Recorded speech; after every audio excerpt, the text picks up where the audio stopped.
markaan aadmiga eegay ama aan dad waraystay intii aan ka warqaatay ama xaadir ahaaba arab baa ugu fiican haddii aananba qaadan arrinkaasi caddeeyo ragga aarka la moodo kolka aana la yeelo aar goosan karaya marka seeftu idlaato ama la isba haleelo aan galowda aqoonin arab weeye runtii iyaga ay dhaleeyay iga abti fiican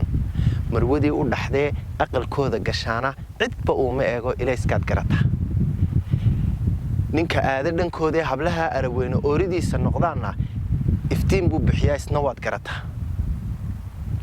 ubadkay ababshaane ooftooda jaqaana udgoon bay ku dhalaano adaygaad garata ehel weeye aqoon iyo anshax iyo asluub badan haddii aad la jaartana eed kuuma geystaan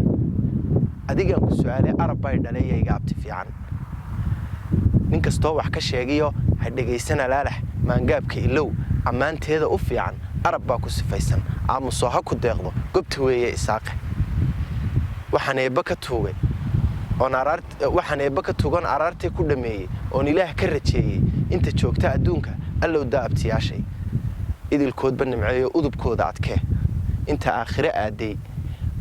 ee raxmaanku ka oofshay idilkoodna rabbow ugu deeq jannadii allaahumma aamiin